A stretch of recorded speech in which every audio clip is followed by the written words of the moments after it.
Hey friends, it's Carly and I'm so excited to be joining Case Me a Christmas Card 2025. This amazing event goes all through October with a series of hops and it's going to be so much fun. Case Me a Christmas Card was dreamed up by the amazing Michelle Lupton, and basically, if you didn't know about this already, case means to copy and selectively edit. So you're going to find another maker that inspires you and you're going to take that inspiration and make it your own. Now, we want you to get in on the fun too, so check out the video description for how you can participate because it's going to be a blast. And then let me show you the card that inspired my project today. When I saw this Acetate card that Donna is playing Paper Made, I could not wait to try it. I thought an Acetate card would be perfect for Christmas, perfect for snowflakes, and I just couldn't wait to try it. And here's what mine turned out like. Now, let me walk you through how I made it. So I started by creating my folded card from Acetate, and I did a top fold because I thought it would open easier. I'm not sure, the jury's still out on that one, but that's what I decided. And then I die cut 2 snowflakes from white cardstock and 6 circles. Now I'm layering up these cardstock circles, well, 3 of these cardstock circles, because I want to put some glitter on them, and so I want them to be a little bit sturdier. I actually started by putting a double-sided adhesive circle directly on the acetate and putting glitter on that. And let me tell you, that was a full-on staticky mess of a project. It was really fun, but I'm gonna find glitter in my house for the next 100 years. It was so messy, and it just didn't really translate as well as I was hoping. So I pivoted to this white cardstock, and now I'm going to add some adhesive and glitter to it. Now, the easiest way I find to work with something that I want to add a wet, messy medium to is to put a little loop of low-tech tape on an acrylic block and put it on the acrylic block. That way, then I can work on it and then move it out of the way while it dries. So I'm going to add a little bit of glossy accents.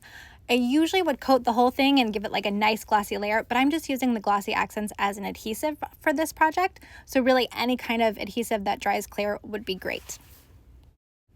I'm using a paintbrush to kind of spread it around. I would normally just use my finger because I'm kind of a messy crafter like that, but I was really cold. I was cold this day in my studio. You can see from my sweatshirt there. It was really chilly and it seemed chilly to put my finger in glue. So I just used a paintbrush, and then I'm gonna make sure to wash it immediately so that it doesn't dry and get hard. And onto that glossy accents, I'm gonna start adding some glitter. So I have 4 different kinds, and there's no real rhyme or reason to how I'm adding it. I just want it to have a lot of sparkle and variation.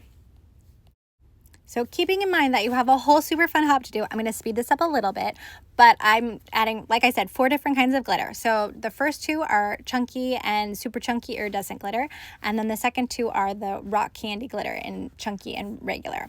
I'll link all the glitters in the video description in case you want to check them out, but basically you have 2 that are iridescent, 2 that are just like white glitter, and I guess actually just like clear glitter, and then the different sizes. So it just gives it a lot of different texture and dimension.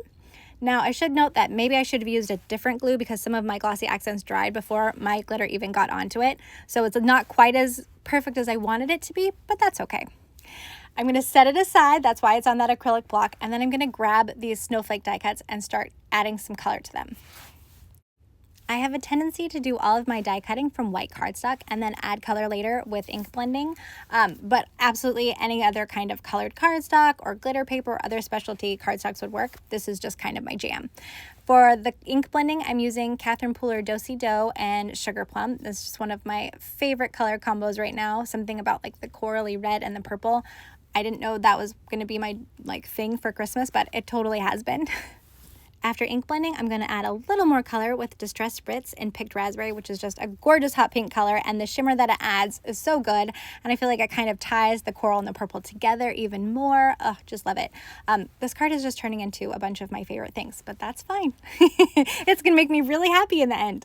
While I let those snowflakes dry for a minute, I'm going to take the other 3 cardstock circles that were waiting on my desk and start adhering them to the acetate card.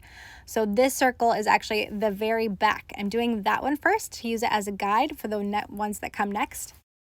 The next one is going to be the one for the inside of the card. This is where you would write your message or stamp a sentiment or maybe even put a Christmas picture. Wouldn't that be cute? Oh my gosh. You could print out your pictures and die cut them and then they'd fit right in there. That would be adorable. I might do that, guys. Anyway, after that, we're going to do the glittery one on the very front. And I'm using liquid glue because I feel like it lets me kind of shift things around if they're not exactly lined up, because the goal is to have all 4 of the circles exactly lined up. And the point of having one on the front and one on the back is to hide the adhesive, right? Between each layer, I like to give it a little press with some acrylic blocks just to make sure that that cardstock is really stuck down on that acetate. And now that we've got all our acetate circles, we can start adding our snowflakes. Now, I chose a snowflake that overhung my circle by just a little tiny bit, so that's why I did 2 snowflakes. So I'm going to have one on the front and then one on the inside of the front, even though there's only a little tiny bit of snowflake overhanging the circle that you can see there, but still I wanted to cover it up. Plus, having another bright snowflake on the inside is just kind of a fun surprise. Okay, after another little press with some acrylic blocks, once I've got it in there, then this is the finished card. I think it's so fun. I love this idea. Donna's playing with paper. Thank you. Michelle, thank you for inviting me to this super fun event. You guys, don't forget to check out the video description below to see more about it, see how you can participate, see how you can maybe win a prize. Definitely check it out. Thank you so much for joining me. I hope you were inspired to create a card today, and I hope you have fun doing it. Happy crafting!